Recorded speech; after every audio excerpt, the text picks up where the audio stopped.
Hi there and welcome to this IBM Cloud Foundation Skills Series video, and this particular video is going to be a lab on block storage. So in this lab I'm going to log into the IBM Cloud Console in a moment, and I'm going to show you how to actually provision block storage.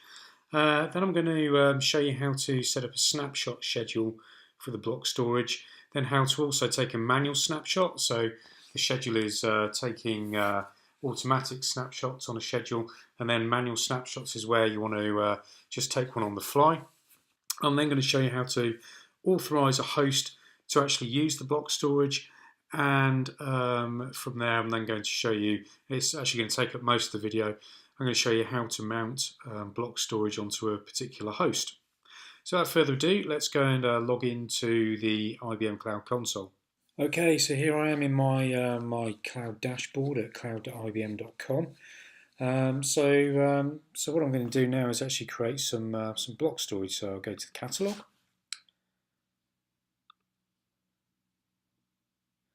and click storage and block storage, and so from here I can see a bit more information about the block storage, some images to get me going.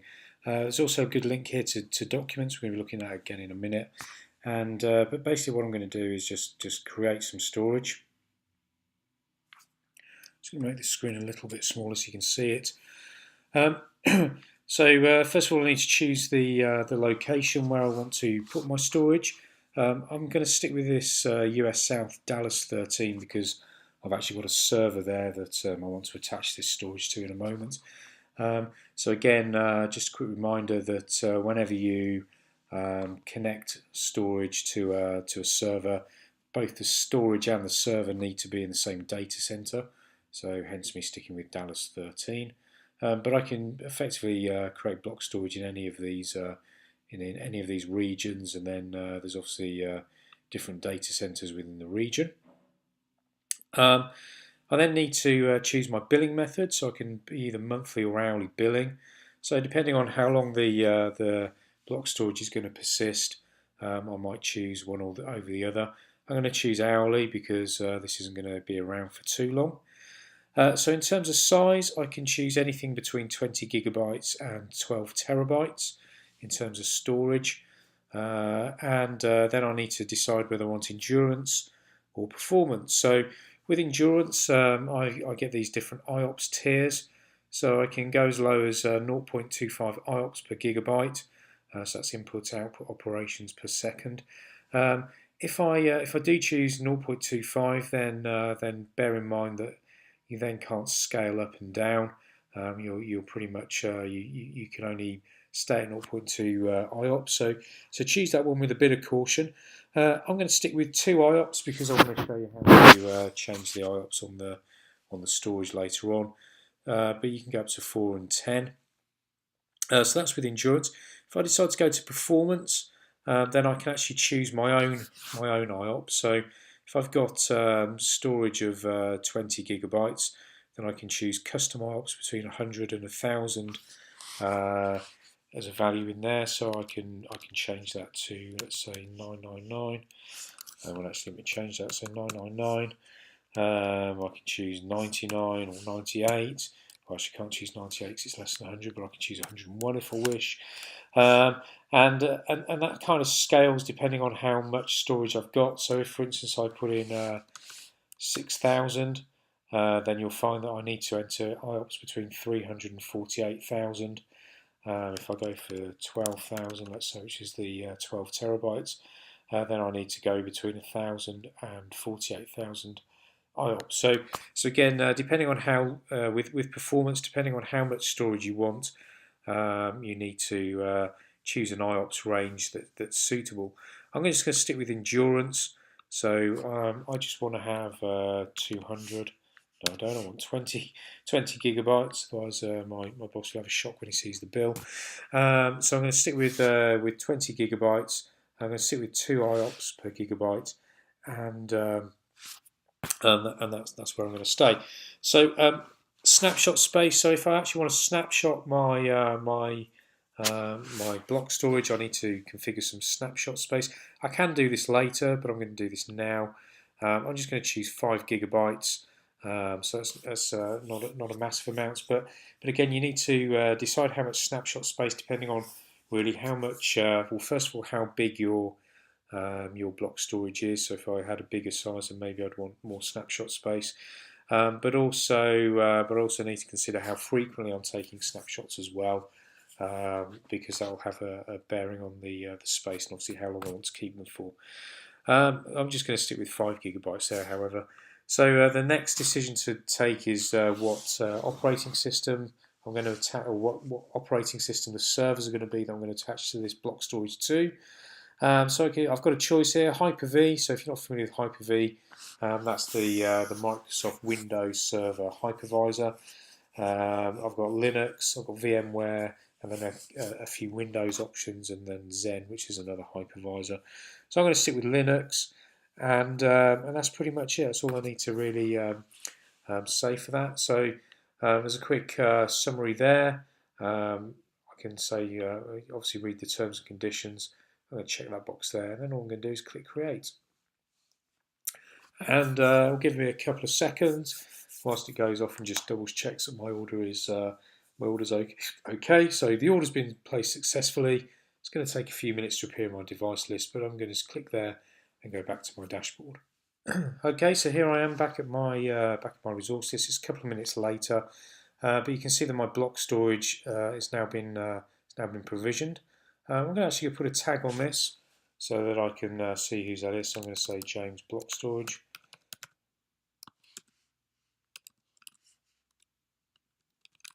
So just add a tag there.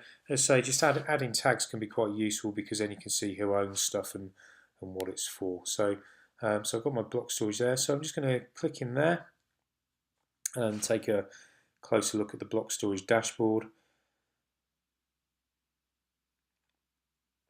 Okay, so my screen's now loaded, and I can see this. So it's my block storage detail screen. So so I can see that it's endurance storage with 2 IOPS per gigabyte.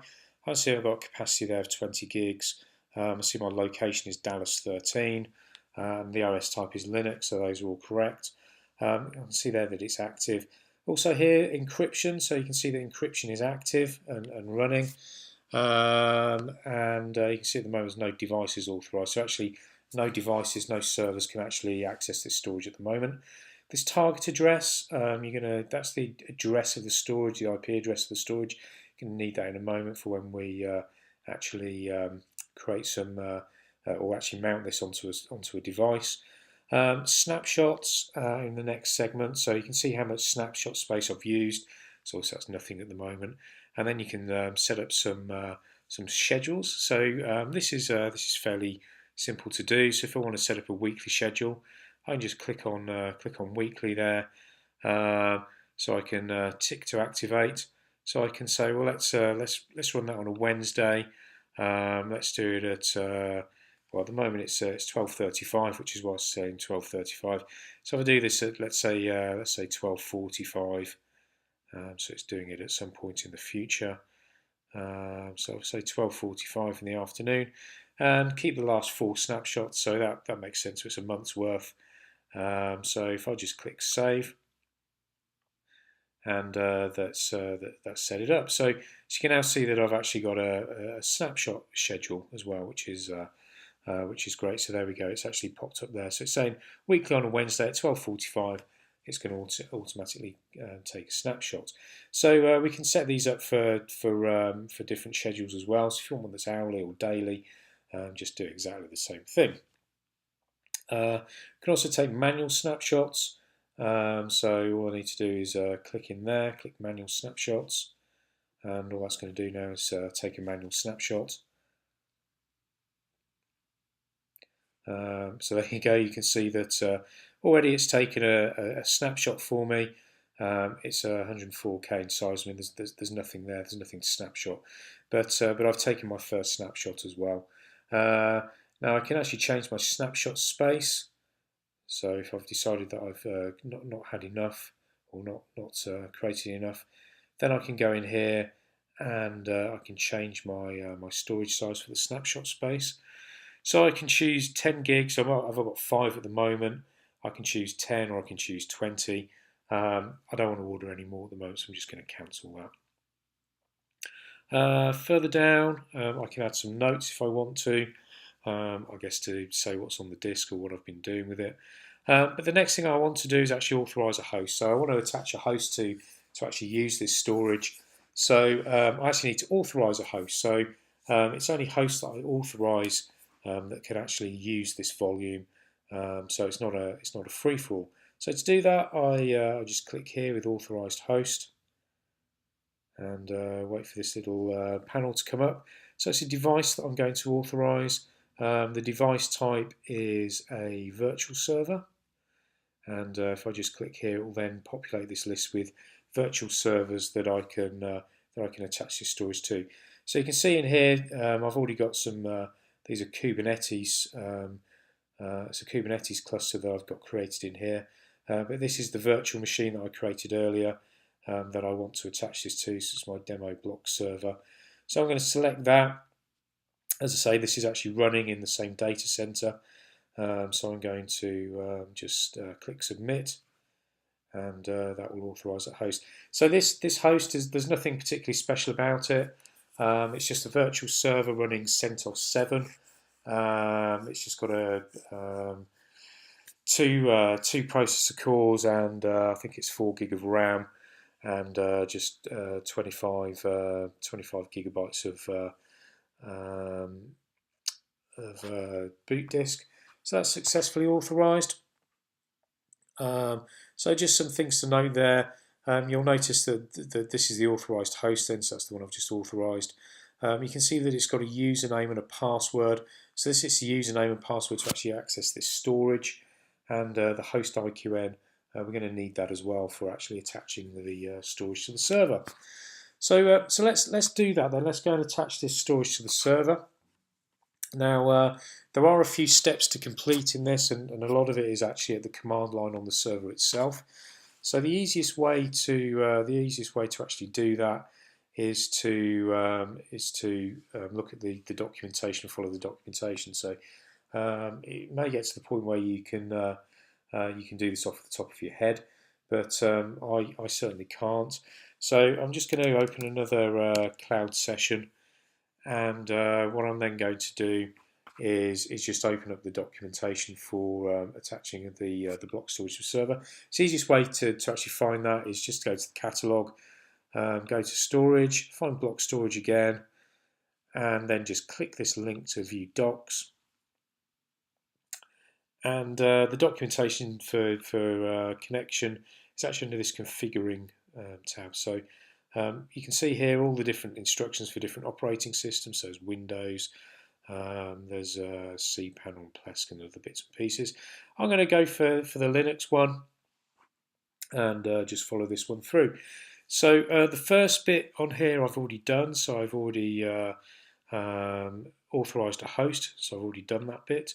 So the bit that I need to move on to now is installing the this initiator utils and device mapper multipath software. So the software, the instructions here are pretty much written for Red Hat and CentOS, but there's also some for Ubuntu and Debian where they differ.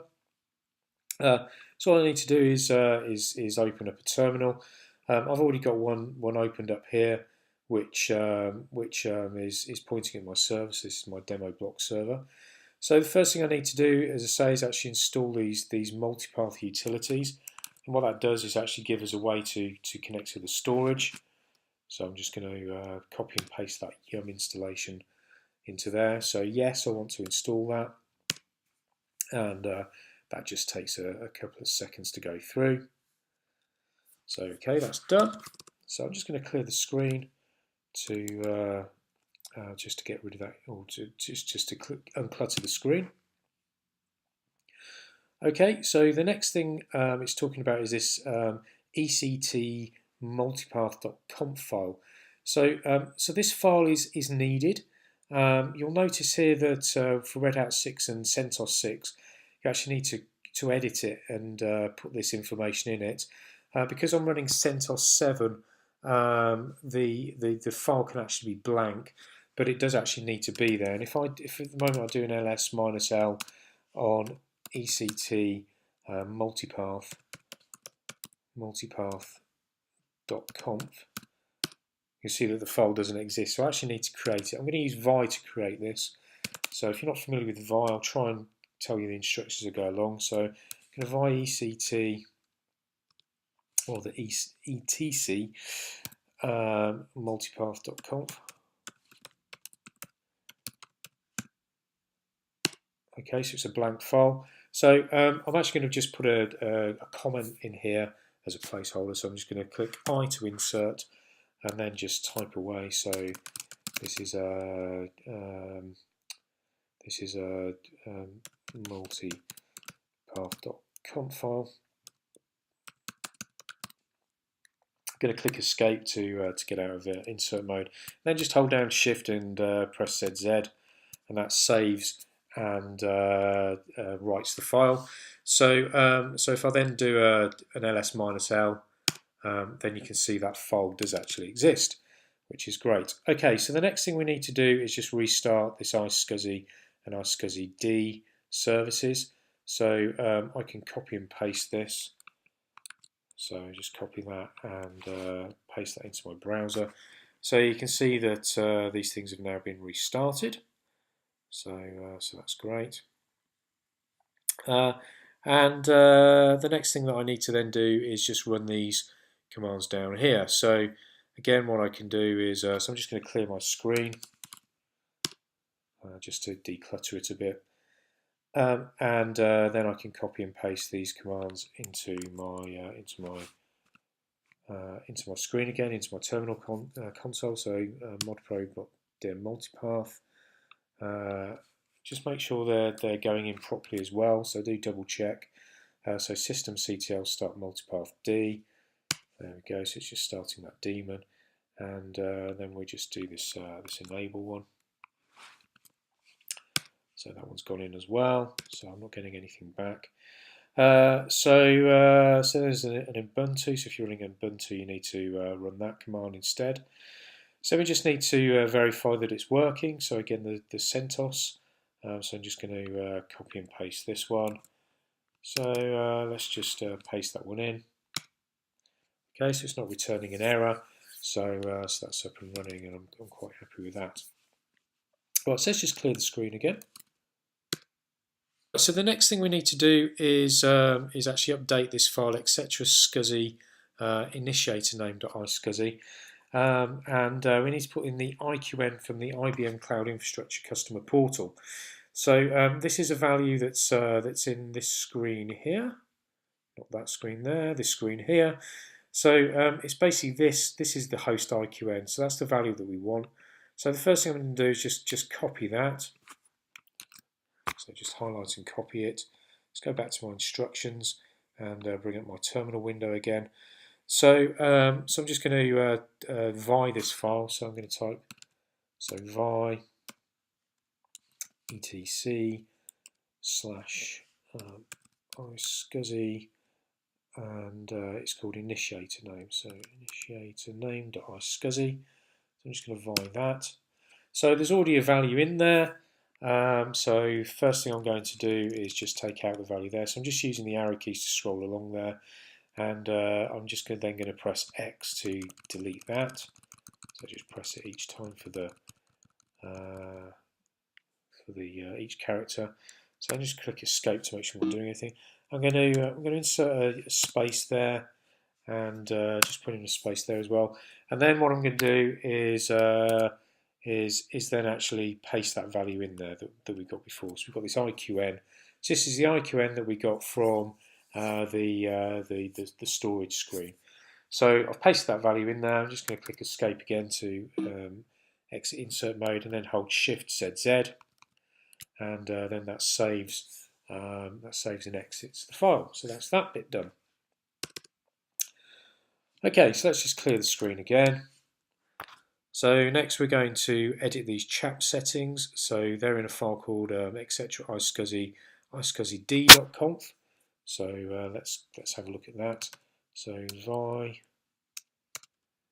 etc iscsi and icescuzd.conf. There we go. So these are the values that we need to make sure are set up in this file. Now, all of these lines will at the moment be commented out, so we just need to be wary of that as well. Make sure they get commented out. So I'm just going to scroll down this list, and this is basically where we want to be in these chap settings. So these ones here. So the first one we've got is this node.session.auth method equals chap.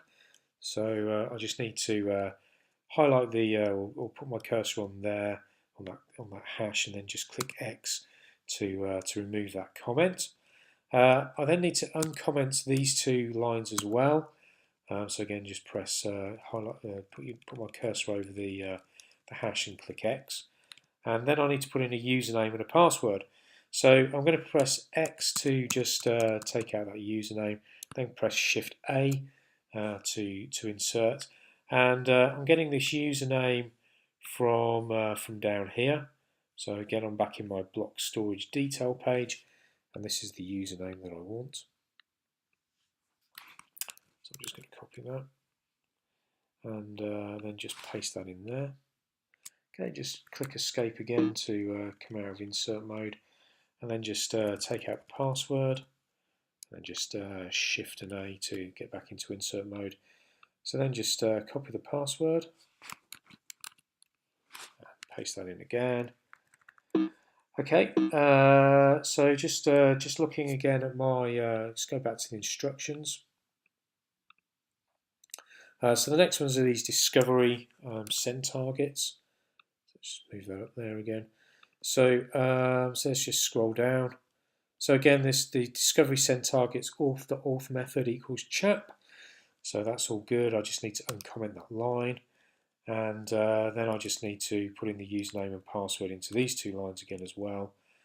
So same again, just use the X key to delete things, and then Shift A to put in that username. So let's go and grab that again. So it's over here. Copy that, and just paste that in, and again for password. So Shift A there, and just copy and paste the password. Okay, so there we go. So let's just double check my instructions again, just to make sure that I've done everything that I need to do in that file. So I have. So yes, those are all now set. So what I can do, just again, if you're in VI, just double click Escape, just to make sure we're not editing anything. Then hold Shift and press Z and Z again, and that then just saves and exits the file for you. Okay, so let's clear. Right, so we've now edited the chap settings. So the next thing that we need to do is look at these settings here. So it's the iSCSI to start at boot and start it now. So again, we can just copy these commands. So I just need to make sure that these run properly.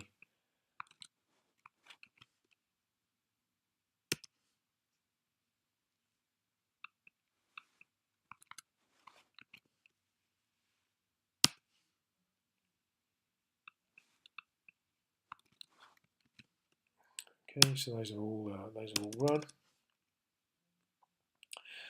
which is great. Okay, so I'm just going to clear the screen again. Okay, so the next command that we need to put in is this one here. So this IP value from the SL portal. Again, that's something we need to grab in a moment. So I'm just going to copy that, and paste that in there. So just delete this out.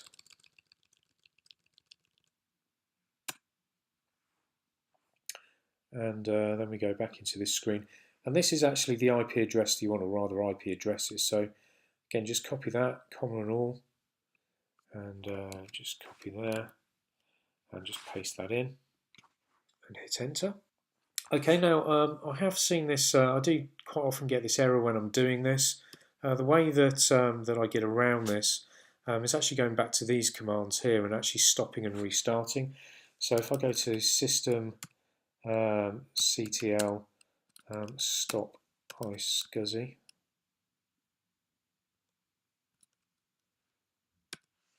and System CTL stop iSCSI D, and then just restarting them again.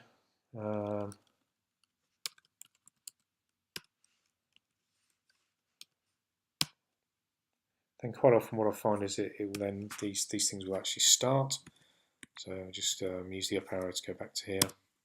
And there we go, it's now actually started for me. So I'm not entirely sure what's going on there, but as I say, I quite often get that error.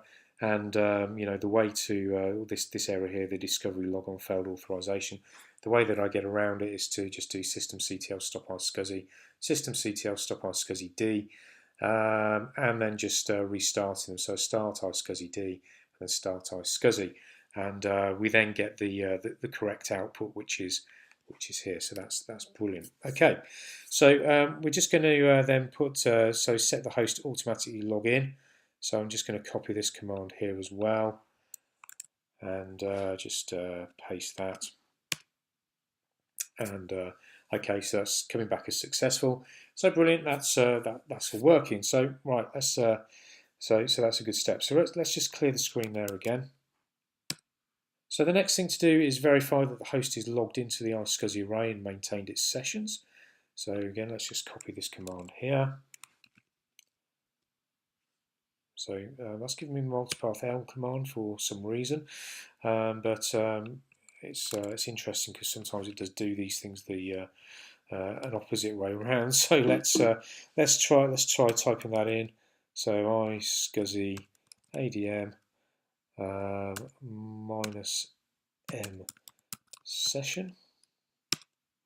So again, it's giving me the session identification, and yeah, this is the other command, the multipath minus L. So again, it's just assuring me that it's actually running, and it's actually running over two paths as well. So and again, that's what we want, exactly what we want to see.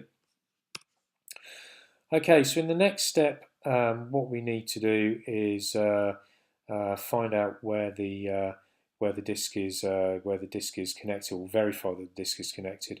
So the way that we do that is run this fdisk command. So actually, I'm going to clear my screen first because again I need to just make sure that I maintain this information. So I'm going to copy that and I'm going to paste that in there. So what this then does is give me is just verify that the disk is actually attached, and you see this it's attached here. So this is where it's attached on this address here. So you see that my disk is 21.5 gigs, which is about 20 gig. That's what I wanted. And you see how many bytes, etc., how many sectors are there. So that's all good stuff. Right. So now what I want to do is actually create a file system. So the instructions here bounce around a little bit just to be a bit confusing. But what we need to do is actually follow these instructions. So the way that we will do that is using fdisk in this case. So the first command that we need to type in is this fdisk. Where are we? So this fdisk dev macker. So fdisk, and we can effectively copy this here. So it's just making sure that we're running fdisk on the correct disk, because you don't want to run it on the wrong disk, because then you'll find that you're actually trying to partition a disk that you're actually using, which will screw you up a little bit and maybe potentially overwrite something that you actually want. So the instructions, I say, bounce around a little bit here. So we need to create a new partition. We need to take a note of the partition name, etc. So what we actually need to do now is move down to this section here where we've got the command table. So this is where these are the different commands we actually need to type into fdisk here. So what we're going to do is create a new partition. we're going to make it a primary partition, and etc. So let's just follow this through, and we follow these instructions here. So the first thing we need to do, so if you want to see what the commands are, just type in M, so you can see all the different commands there. So what we want is a new partition, so I'm going to hit N.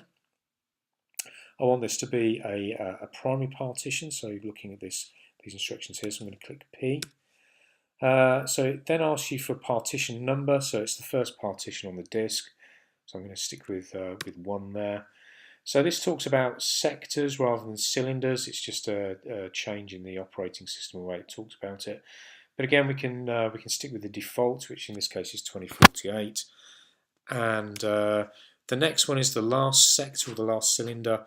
So here we can either say use the whole disk, in which case we just need to press enter effectively, or you can actually set up a size if you want to. So if I wanted to just create this as let's say a 10 gig partition, then I can just type in 10 and then G to create something of a particular size. I can then go back and create different partition sizes.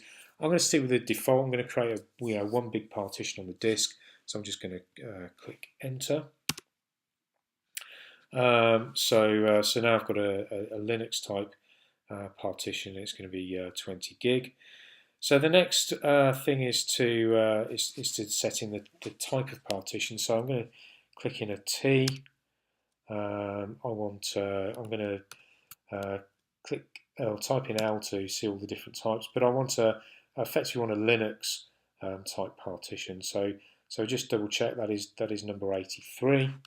Just type in 83 there, and what I then need to do is write the partition information to the disk. So I'll type in W. Okay, so that's going to give me an error, which is fine, but I'm not too worried about that. So what I'm then going to do is go back up this list. So the next thing that I need to do is actually create the partition itself. So what I then need is I'm going to type this in again, because it then gives me the name of my partition, because I'm going to need that next. So I type in fdisk -L, and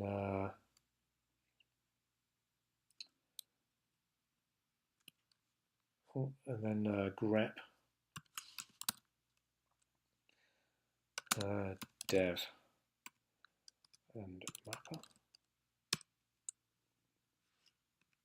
Helps you can type. So dev mapper. There we go. So this is the information that I actually want, which is great. So the next thing that I need to do is actually write the file system actually. So what I need to do is, I'm going to just clear the screen. I'm going to put in that grep command again, so I've got that information there. Okay, so what I'm then going to do is actually write the file system information.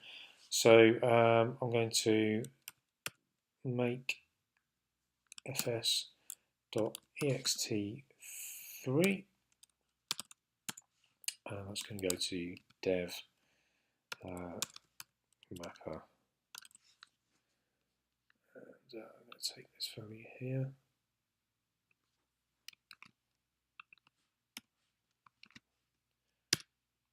Okay, so that's actually going to write the blocks to my disk. So that's just going to take a minute or two to complete.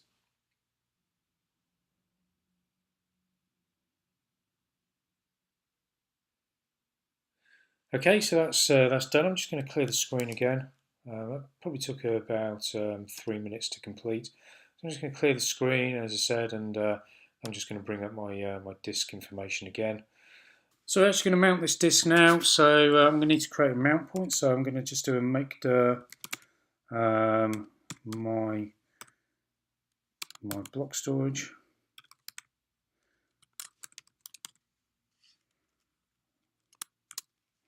Okay, so I'm creating that as a mount point, and then all I need to do is actually mount it. So I'm using this command down here.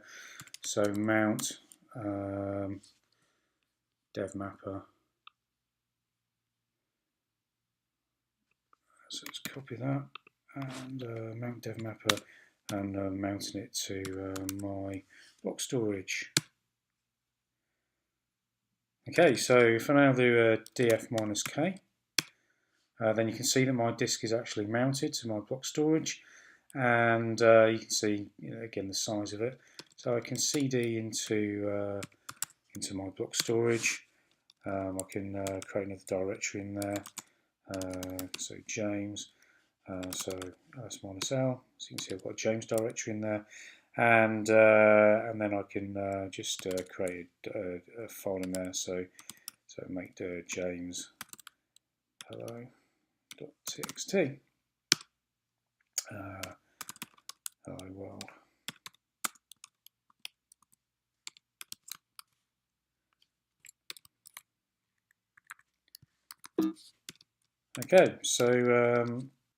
Okay, so great. So that means my storage is now mounted.